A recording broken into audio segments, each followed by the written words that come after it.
You are listening to This is Oklahoma, hosted by Mike Hearn, telling stories of Oklahomans and those that have made it their home.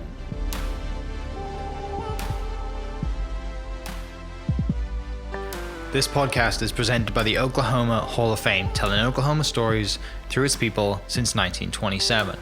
Follow them online at oklahomahof.com and definitely on Instagram at oklahomahof. Let's get into today's episode. What's up, guys? Welcome back to another episode. Mike Hearn here, your host, back with another episode down at the Oklahoma Hall of Fame today. Just wanted to jump in here real quick and tell you that today's podcast is part one of a two-part series. We sat with former Governor George Nigh to tell some stories about his history, how he got into politics, and then just some hilarious stories about, his time in government as lieutenant governor, as governor. Him and his wife both inducted to the Oklahoma Hall of Fame. Enjoy this episode. We had a blast doing it. Part one and part two will be coming soon. And did you notice in today's paper that the U.S. Senate has passed a bill unanimously making daylight saving time permanent? I didn't see that. So that. we'll have more sunlight in most people's day time when they're up. It goes to the House and President Biden to become law, but unanimous. Okay. Republicans, Democrats unanimously passed a Senate bill making daylight saving time permanent. I love it. There's a big debate about that stuff, right? Because there's people like, why do we have this? Why do we not have this? Yeah, I hate it when I look out on the patio at 5:30 and it's dark. Yeah, I hate that too. I want to sit out in the sun. I want to see the birds come in. I want to see the squirrels running down the wall. Yeah. To me, I'm glad they're doing it. Yeah, definitely. And what I'm glad about is that Republicans and Democrats voted unanimously. Isn't that nice? That is very nice. I'm sorry to get rare occasion. You see how I get wound up. So during this interview, just interrupt me anytime. That's okay. For people listening, the voice that you can hear is former Governor George Nigh, and it's a pleasure to have you here to tell some stories. I'm excited. We've got a lot of time to tell stories. I really appreciate you coming down here. Thank you. I appreciate being here, Mike. I am honored. Mm-hmm. I've been out of office since January of '87, so I'm honored that here in 2022 you want to talk to me about. Oh yeah, I served as governor. Yeah, and all the other amazing things that you've done before that and after. Also with us today, I've got Jenny Campbell-Moore, who is, you've been at the Hall of Fame for a while. You're killing it here. You know a lot of people, and obviously you've got a great friendship. So have you here? If anybody here here's another voice that's not a male voice, Jenny's here to add some context and help us, I guess, keep on track. I think is what she's probably here for, right? Just to keep us in the right direction. But I guess starting out, you were inducted into the Oklahoma Hall of Fame 1989. Let's start there. What do you remember about that time when you got inducted? Into the Hall of Fame? Yes, sir. Well, I just would say that I've been to Hall of Fame banquets for years and years and years. I just keep in mind, how long I was lieutenant governor and how long I was governor. And the Hall of Fame people always invited me. And my political history, forget quote-unquote party politics, but a lot of my political history has been trying to promote Oklahoma worldwide to help the image of this state, help us to get business here, help us to sell our products, etc. So the Oklahoma Hall of Fame was a fantastic place for me to go to see inducted men and women from every area of the state who have committed their lives to making Oklahoma a better place to live. So all those years, I never dreamed, frankly, Jenny Campbell, I would tell her this because she's been my friend for many years. I never really dreamed in those days that one day I'd be up on the stage and honored. Yeah. So I truly am honored. So in '89, I'm up on the stage with all these fantastic people who have made Oklahoma since 1907. I don't know if we have any from Churchill days, but just keep in mind that their job is to honor people who have helped Oklahoma have a positive international image, starting locally and then you work to the state, then you work to the nation, then you work. See, as lieutenant governor, I traveled all over the world. And they say, well, yeah, he used taxpayers' money, and he got to go to Japan and China and Germany. But almost every place that I went, maybe once, maybe twice, I'm very proud to say I came back with an office being established in Oklahoma by somebody from Europe, or a company moved from Hong Kong, moved to Norman and bought a place on Highway 9 because they wanted to be close to a university, and they loved OU. When they came in and looked, where I had picked for them, they looked down the road. These people from Hong Kong came in, and we were on that road, and I said, now, I want you to look at this, I want you to look at this, and they kept leaning over my shoulder, and they said, what's that down there? And that's down there where they bought the property and moved a company to Oklahoma. So just think that here I was at the Hall of Fame for years, in the crowd, seeing the people who had made Oklahoma. Yeah, it's that's one thing I think that people don't realize is the job that you had as lieutenant governor is to travel and bring people here and shout out about Oklahoma and tell people about what, around the world, what Oklahoma is. Well, let me just go back and do a little politicking right now. Yeah. Oklahoma is one of the states that does not require the governor and the lieutenant governor to be of the same party. Personally, I think we ought to change the Constitution. The lieutenant governor and the governor ought to be working together. But we had many governors and lieutenant governors that were opposite parties. And when I got first elected lieutenant governor in 1958, I was the youngest lieutenant governor in the nation. I was a Democrat. And the governor, Howard Edmondson was a Democrat, and I got along real well. But when I came to the Capitol, the lieutenant governor in the Constitution is the second person of authority in Oklahoma. I came to the Capitol. He's president of the state Senate. I came to the Capitol, and I had an office in the Senate chamber, Senate area. 3 senators shared my office with me, and I had a half-time secretary. No driver, no security, no press secretary. I was just a lieutenant governor with a half-time secretary. And I thought, well, what am I going to do? And so I started trying to do something, and the governor, later on in another term, when I was trying to do something, the governor was a Republican, Dewey Bartlett. And he said, he got upset with me because I was trying to do stuff and that he didn't want me to do. And I got upset with him because he wouldn't let me do anything. And one day in the mansion, he'd invited me to a reception, and we were standing in line shaking hands with the crowd that came through. And he just looked at me and he said, we ought to figure out what you can do that won't make me mad. And I said, Governor, that's the best thing I've ever heard of. And so, lo and behold, just a few days later, he called me and asked me would I chair a committee to go to North and South Carolina to look at the VOTEC system, that he thought we might need a VOTEC system in Oklahoma. As lieutenant governor, would I fly on the state airplane with his administration, people, chamber commerce people, that sort of stuff. And I was chairman as a Democratic lieutenant governor, and I came back. I suggested to him that, yes, we need a VOTEC system in Oklahoma. I suggested to him that we hire the guy that was the head of the South Carolina. He did that. We brought him in, and can you believe that within 3 years and 4 years, Oklahoma was recognized as the most professional VOTEC system in America. Yeah. In America. And that was me and Dewey. And so I was one day in my office.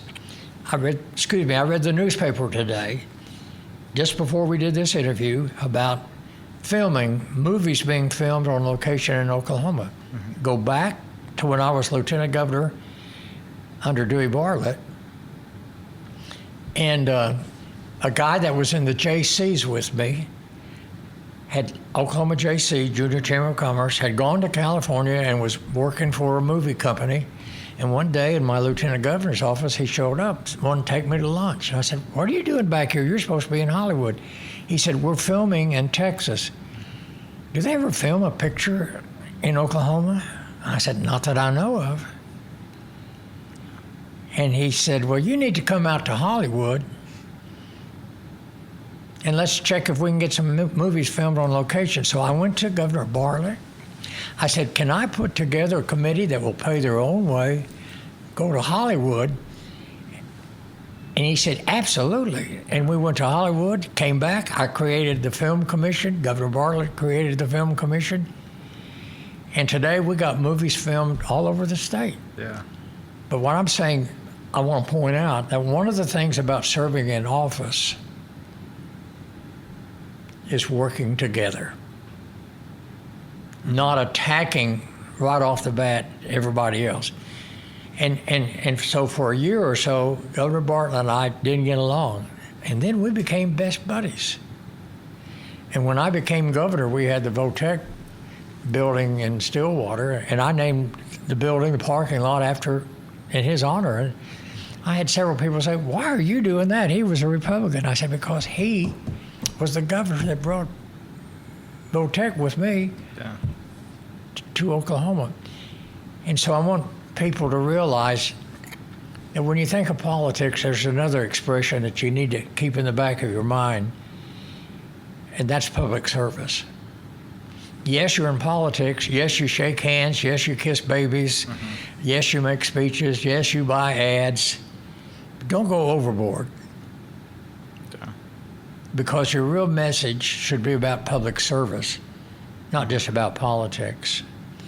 And so what I like about the History Center is that it's all about Oklahoma, not about politics or public, right. But it's more about public service.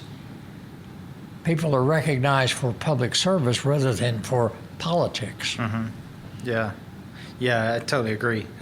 Going back to that, that childhood George Nigh, what leads you to think that, one day I want to become a governor or one day I want to be in politics when you were back, growing up in McAlester?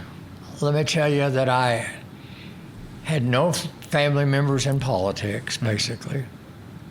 My dad was a registered Republican. My mother was a registered Democrat. I was the fourth of four boys.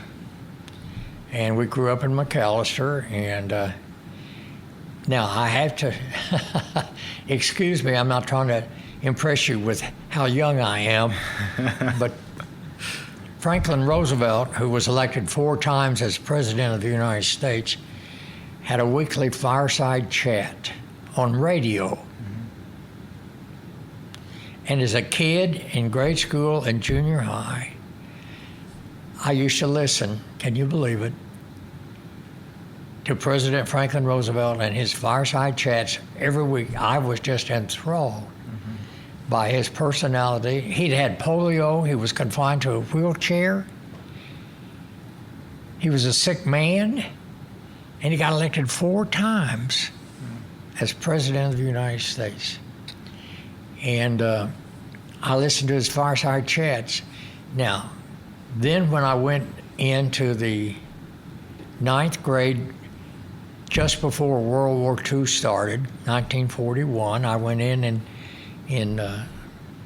September into the 9th grade, which was in high school in McAlester, and the war started in December, of course. But when I entered the 9th grade, I had a vocations class, and it called vocations. Can you imagine, in the 9th grade in 1941? In high school, we had a vocations class, and you wrote down what you wanted to be when you grew up. And we studied that during that semester. Mm-hmm. And the teacher came to me, she said, "Now, George, I don't know how we're going to study what you wrote down. Doctor, lawyer, merchant, chief, you didn't write any of those down. We've never had anybody write down governor." And I said, And I want to point out that I wanted to be governor, but I didn't know any issues that I was going to be running on. But I wanted to be in public service. I want to be governor. Now, the reason I'm telling you that, I want to lead up. I'm talking too much, but I want to lead up. I know you're reasonably new to Oklahoma, but I hope you've heard the name historically in this great state of Carl Albert. Mm-hmm. Carl Albert was a short man, the little giant from Little Dixie in southeast Oklahoma. When I came back after World War II, I joined the Navy. At the end, I was in boot camp when Japan surrendered. I stayed another year in the Navy, came back and went to junior college at Wilburton, Eastern Oklahoma A&M Junior College, Eastern Oklahoma College now. And Carl Albert in 1948 had been elected to Congress. He'd been in the military. He went in as a private, and he came out as a colonel. Yeah. A colonel. And can you imagine all these 6'8" men saluting this guy that's standing down here? You know, yes, sir, General. But that's Carl Albert. Yeah. Now, the reason I want to mention him is that his life he became my inspiration. Mm-hmm. Yes, I wanted to be governor, but Carl was in Congress. Now, let me tell you about Carl Albert from Oklahoma.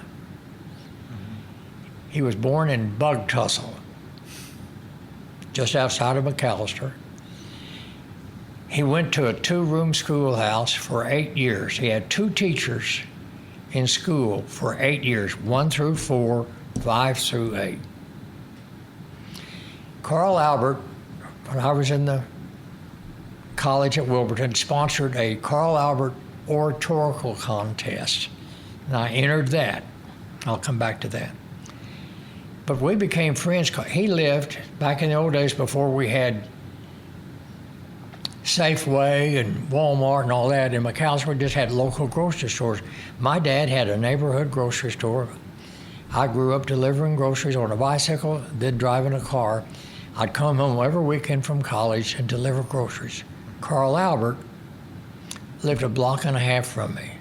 He traded at my daddy's store. And every time I delivered groceries to his house, they'd put on an extra 30 minutes because they knew I was going to stay. I'd sit down in his breakfast area when he was home from Congress and drink coffee for 30 minutes, and he was my inspiration.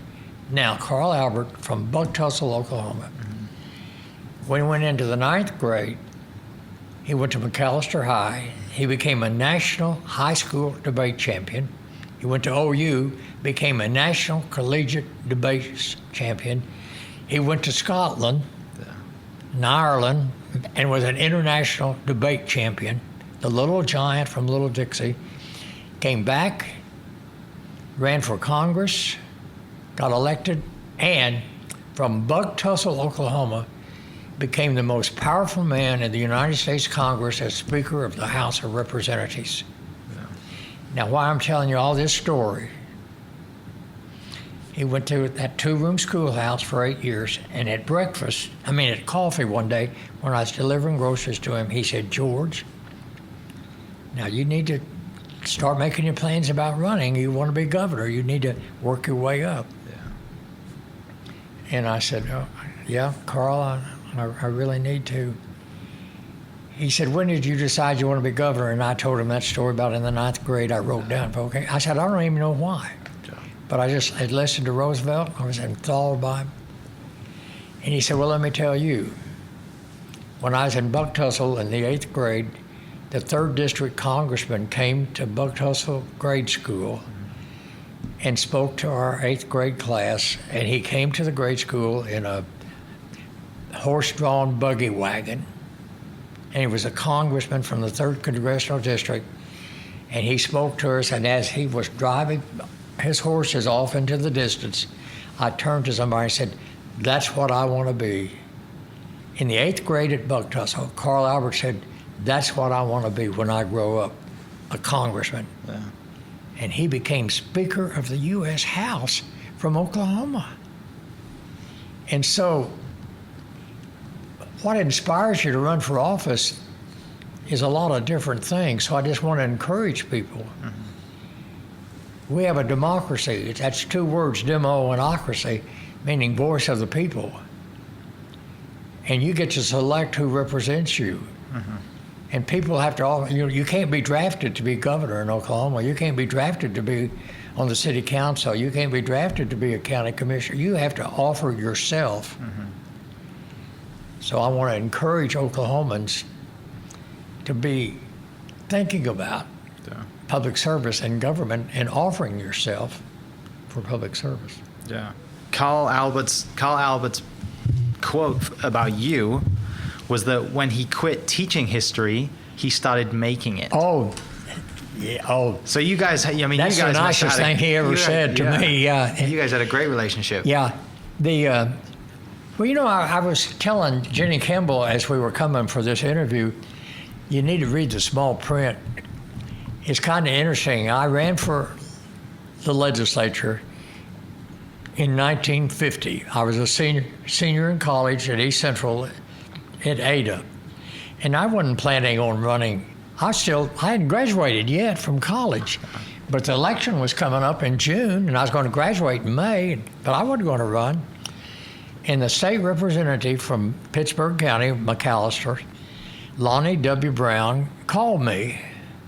I was home one weekend at my daddy's grocery store, and he called me and asked me to come to his office, and I went to see him, and he said, "You need to run for the legislature. I'm not running again." I said, "Lonnie, I'm in college, 60 miles away, and I don't even have a car. I hitchhike home on weekends and back."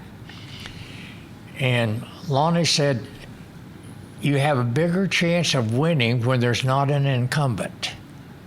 And I'm getting ready to announce that I'm not going to run again. So now's the time you need to offer yourself." So as a senior in college, 60 miles away, I filed for the legislature, campaigned every weekend, went home, graduated in May, and in June won the Democratic primary. Yeah. Thanks to his saying, "I want to encourage you. I know you want to be involved. Now's the time for you to run." I wasn't going to run. And so here's somebody that was almost a total stranger to me, although I knew him. Right. He was older than I was, and I was in college, so I didn't run around with him. But he said, "Now's the time to run." And at that time, I became the youngest member of the Oklahoma legislature. Well, there have been members younger than I was when I got elected, but that session, I was the youngest member. But now when I said read the small print, in those days, in 1951, when I came to the legislature only met every other year. So it met for 5 months from January to May, and then for a year and a half, it didn't meet. So you had to be doing something else for a year and a half. And I didn't know what I was going to do or anything, but so I came to the legislature, and the principal at Hartshorn High School invited me to do a commencement speech at Hartshorn. And so I did.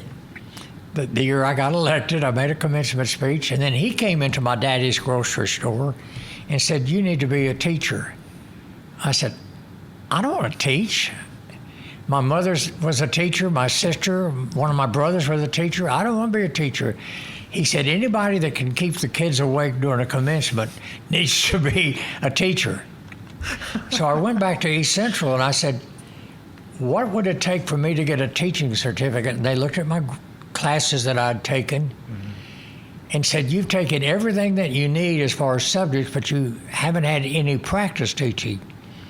So they arranged that first summer after I'd been elected to the legislature, I could go to school in Ada as a member of the legislature. I went back and went to school, and I got 8 hours of practice teaching on campus, and the principal from Hartshorn, where I'd given the commencement, had been hired to be the principal at McAlester, and he hired me, and so I taught for 7 years. I would teach one semester and then take a leave of absence for a year and a half, 3 semesters, and teach Oklahoma history. Yeah. And so what's interesting is when I said read the small print, now back to read the small print, the law in Oklahoma is that you can't have two state jobs at the same time. Well, the courts had ruled that a teacher was not a state employee. So there were 5 members who were in education that were serving in the legislature the year I got elected. Yeah. Then a different Supreme Court in Oklahoma a few years later said, yeah, teachers are state employees because we guarantee their salary, we sign contracts, so you can't do that anymore. Without changing the law, the court's opinion changed. So for 7 years, I taught high school, Oklahoma history, while I was in the legislature. Yeah. Some great memories from that, I'm sure, teaching I Oklahoma loved history. it. I love teaching. The 9th graders, it was funny. The law at that time also required that if you graduated to get a diploma from an Oklahoma high school, you had to have had a year of Oklahoma history. That's not the law anymore. Yeah. But in 1951, you had to have a year of Oklahoma history, and we taught it in the 9th grade, basically statewide. And it was fun to teach Oklahoma history. It's sad that it's not required anymore, right? Like history is such a big part of our lives. I don't think they're required. I think over the law, they've changed it several times. Yeah. And then they went to a period that 6 weeks in a semester they would teach Oklahoma history. Then they said, well, just during the year, teach some Oklahoma history. But to be truthful, I don't know what the law is right now, but they've changed it over the years. I kind of wish they required it because I want people to know Oklahoma history. I want them to know what Oklahoma means, land of the red man. I want them to know where we got the panhandle. I want them to know about the Red River. There's a lot of history in Oklahoma, and I want everybody that is a resident of Oklahoma to be as aware as much as possible of Oklahoma history. Yeah. Moving forward then, so you become governor in 82. No, I became governor in 79. 79, sorry. The election was in 78. Okay. So you become governor in 79. What's Oklahoma like in 1979, and what's Oklahoma politics like in 1979? Well, let me tell you. I'm glad you asked that question. When you become governor, you inherit what the state is doing before you were governor. I followed Governor David Bourne. And Governor David Bourne did a great job for Oklahoma as governor. He really did. And so he did not run for re-election. Now, let me back up and say that the law changes. I get introduced sometimes as I'm the first governor ever to be re-elected in Oklahoma. Well, we became a state in 1907, so I'm the first governor since 1907 ever to be re-elected. Well, it was illegal. The Constitution didn't allow you to serve but one term, and they amended the Constitution when Governor Bartlett was governor. The people amended it and said you could serve 2 terms. Yeah. And so Governor Bartlett ran for re-election and lost to David Hall, who ran for re-election and lost to David Bourne, who did not run for re-election. I was lieutenant governor under David Bourne, so I ran to succeed David Bourne. So although I'm the first governor ever to be re-elected, there were only 3 before me that were legally allowed to try. But so Bourne ran for the U.S. Senate, but as governor, the economy of the state was fantastic. And so when I became governor, nothing that I didn't know how much money we had. I really didn't know. I didn't know what it was going to be, and I was promising not to raise taxes, that I was going to just try to keep it going just like it was. Well, I inherited the economy that came from David Bourne, and we collected a lot more money than we had appropriated. And now here I go bragging, but I created the rainy day fund. I said, let's don't appropriate all this money. We may need it sometime. Let's set it aside. So we started setting aside money into what was called the rainy day fund. And how that became the rainy day fund, and when I was growing up, my parents had a kitty that they called the rainy day fund. Yeah. That they put their money in, that they're going to need it sometime. They go in and get it out of the rainy day fund. Okay. So I created the rainy day fund. Well, for 4 years, I just built it up. 1982, I'm running for re-election and got re-elected, like I said. But I'm running for re-election, and I'm being driven in downtown Oklahoma City, and I never write a speech, but I generally write 5 words on my left hand that are things that I want to talk about. And I just raise my hand and say, it's so good to be here. Then I look down and I look under my index finger and I'll see the word highways. And then I'll see the word education. Yeah. And that makes my whole speech, etc. So I'm writing down on my hand, and I'm going to use as a theme, running for re-election, look what I've done. We've raised teachers' salaries. We've built more roads. I've raised state employees' salaries. I just look what I've done. And I'm going to a rally in downtown Oklahoma City. Look what I've done. And my cell phone in the car rings. Now, in those days, it was in the back seat on the floorboard, and it was, about 2 feet big, and you had to hold it with both hands. But my cell phone rang, and it was my campaign treasurer. Said, I've got some shocking news for you. And I've just been writing down on my hand, look what I've done, look what I've done. He said, Penn Square Bank just failed. I said, what? He said, Penn Square Bank just failed. And what that did the next 2 years to the Oklahoma economy was terrible. And I was going to say, look what I've done. And that very day that I was going to say, look what I've done, Penn Square Bank just failed. And so, lucky me, I had put aside money in the rainy day fund. So for 2 years, I was able to raid or get money out of the rainy day fund and keep the state budget just like it had always been the previous 4 years that I inherited from David Board. Yeah. And then in the last 2 years of my second term, I was out of money and the economy was still going down. And I did something, and that's kind of interesting in politics, how many times you get called a liar. I ran for re-election in 1982, and before Penn Square Bank failed, I said, I will not raise taxes. Right. 2 years later, and so I said, I will not raise taxes. And after I said that and made promises, I will not raise taxes, Penn Square Bank fails. And 2 years later, our economy is so bad that, now listen to this, highway patrol cars were pulling over to the side of the road because they couldn't afford to buy gas and drive up and down the highway. They just pulled over to the side of the road. Wow. I said, I can't do that. Yeah. The National Guard couldn't pay their members. We had to cut appropriations. We were looking at cutting state employees' salary. We were looking at cutting teacher salary. Can you imagine, having been governor 6 years, that I want to say, let's cut teacher salary? Yeah.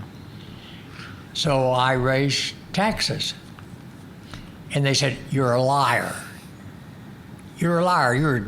You're a damn lying politician. You said you would not raise taxes. And I said, well, based on the facts, in 1982, when I was running, I was telling the truth.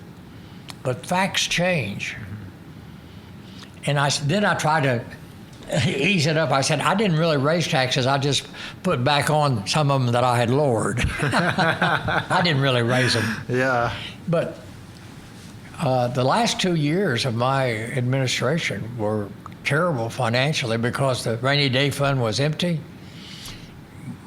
We couldn't build the highways that we had promised. We couldn't do anything. Mm-hmm. And I said, I can't preside. Now this is corny, but I didn't become emperor to preside over the fall of the Roman Empire. Yeah. I did not become governor to preside over the failure of Oklahoma roads and schools and state employees and health services and mental retardation care. I didn't become governor to preside over that. I became governor to preside. And yes, we raised taxes, and they accused me of being a liar. So things change when you're in office. Yeah.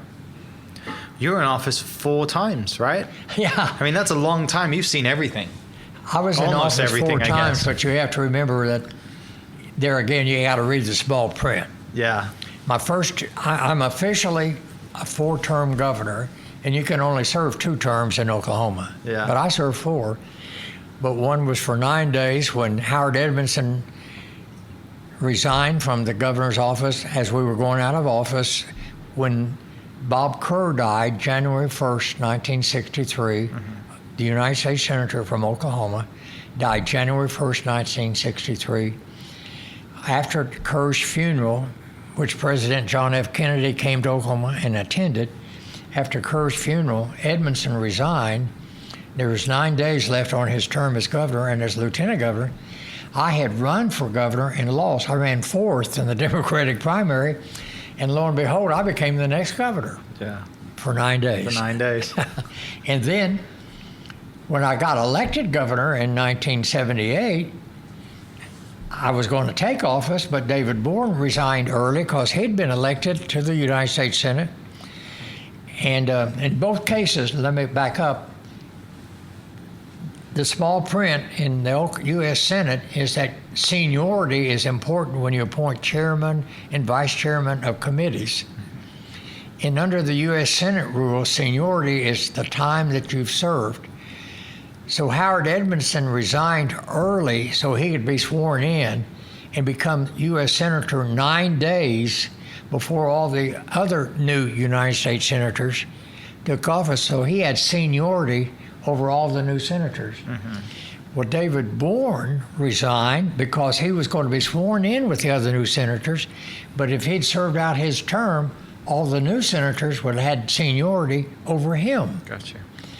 And they would have never been chairman of committees or vice chairman, protected our armed forces and our military bases and built our rivers and lakes, So they needed that seniority. So I became governor twice before I got elected governor, and I'd only served 14 days. Yeah. But I'd been governor twice. One of the things I want to talk about is the impact that you and your wife had as well, because your wife, Donna, was inducted into the Hall of Fame in 2008, and I'll put her bio in the description for this podcast so everyone listening can go see that. But your wife as First Lady made quite an impact as well.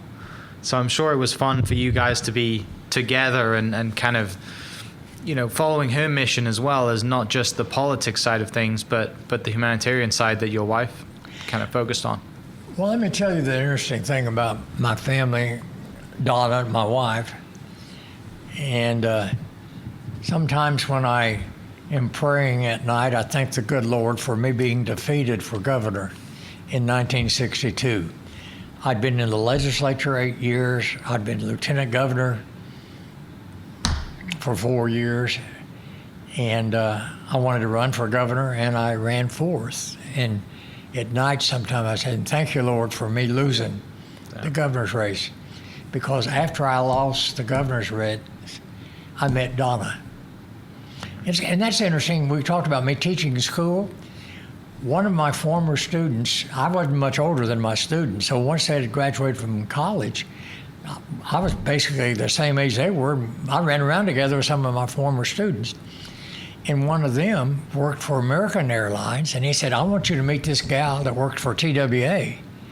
She's single. And I was single. I'd never been married. And my former student said, I want you to meet her. I've met her at air meetings.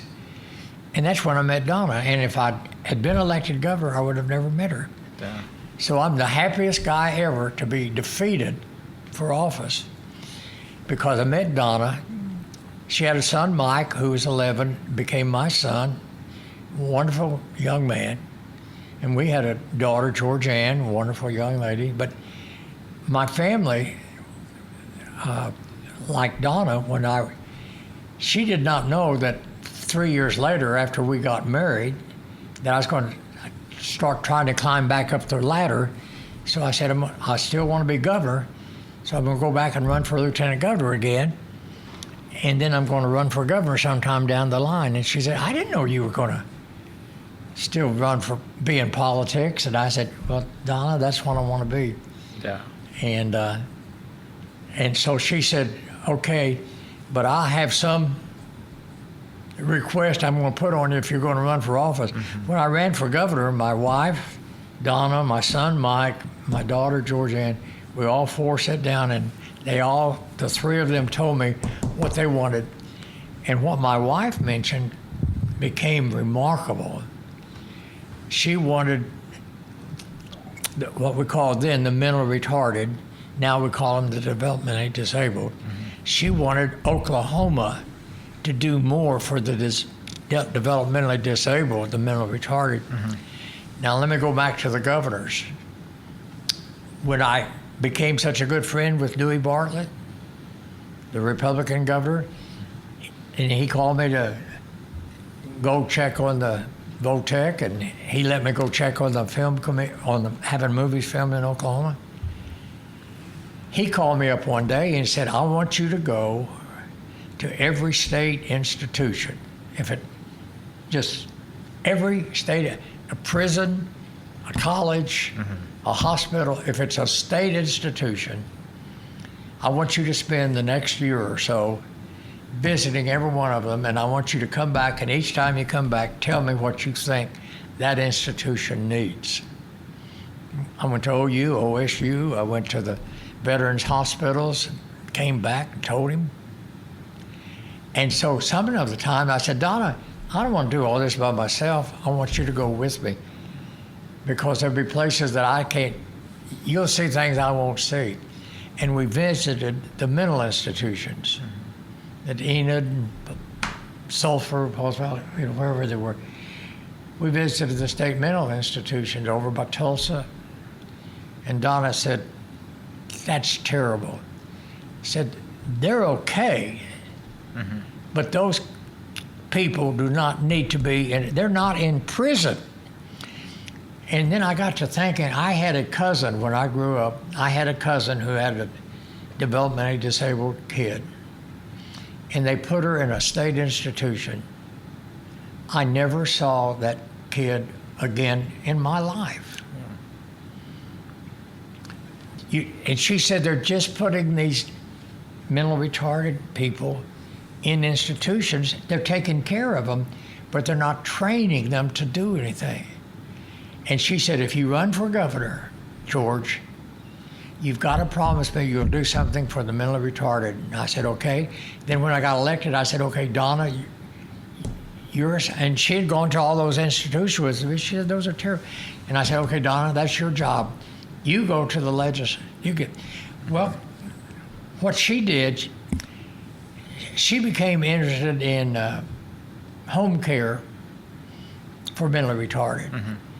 But many cities had city ordinances against care centers for mentally retarded. You couldn't put a health care center in it. And Donna would go to the city council all over the state and say, you need to change your city law. And she came into me one day, she said, I'm getting a lot of them changed, but we just need to pass a state law. And take care of all of them. And just say every town has to allow them. Yeah. If they meet the standards that the nursing homes, these mental homes need. So I said, okay, Donna, you go to the legislature, you become a lobbyist. She went to the legislature and she got it passed. Legislators, both Republicans and Democrats, loved Donna and her service. And she did a lot. Like, for example, we're talking about the Oklahoma Hall of Fame. She led in the creation of the Women's Hall of Fame. Mm-hmm. She led in the creation of the Pioneer Woman Hall of Fame in Ponca City. She did a lot of things those 8 years. She remodeled the mansion. She told people, The mansion was built the same year my husband was born, and I've remodeled the mansion. She got the law passed. Yeah.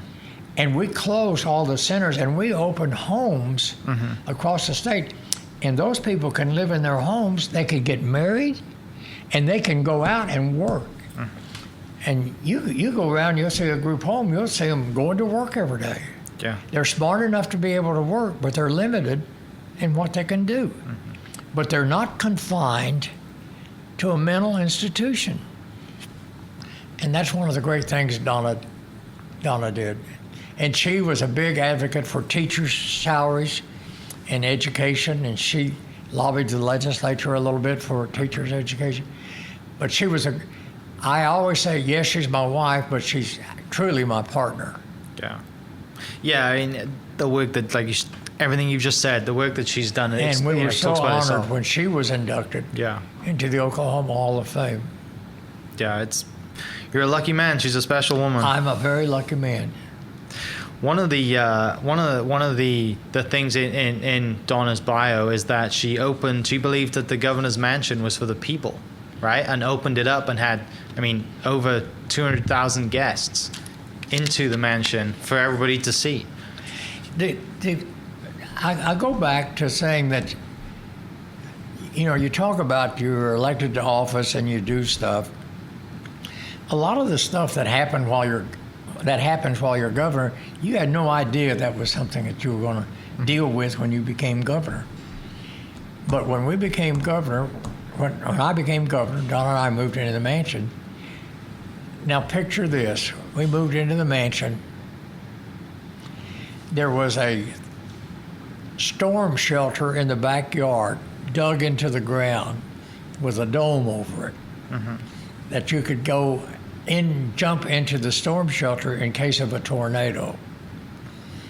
And I asked the security one day, I said, what's out there? And they said, oh, we don't know. There's a lock on the storm shelter, so if there is a storm, you got to have a lock. I said, well, how do I get in there if there's a storm? Where's the key? And they said, we have no idea. There was a storm shelter on the mansion grounds. Yeah. With a lock on it, and nobody knew where the key was. And I said, well, cut the dang lock and let's look in it. Now just think of all the governors that served as governor, and on the backyard was this dome.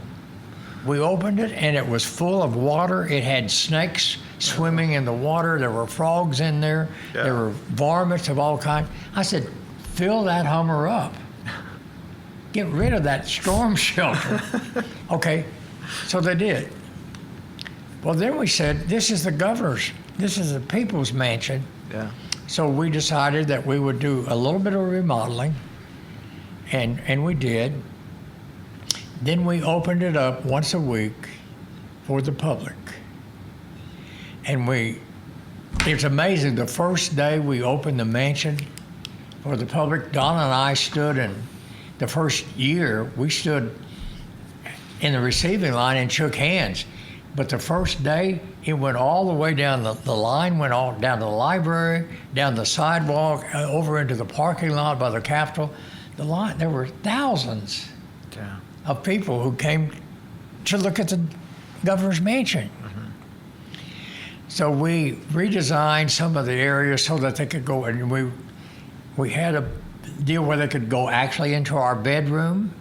We had volunteers who were tour guides, and they went into the bedrooms. They went into our children's bedrooms.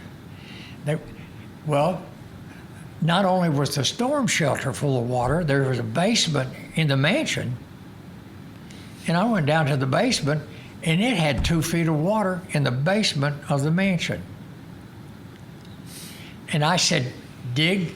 And I got criticized because I spent public money digging the walls deeper down the side of the mansion, deeper into the ground, and hard surfacing it all. And it's a TV room now. Yeah. And but why would you have in the governor's mansion, why would you have a sunken? Right. It's just amazing.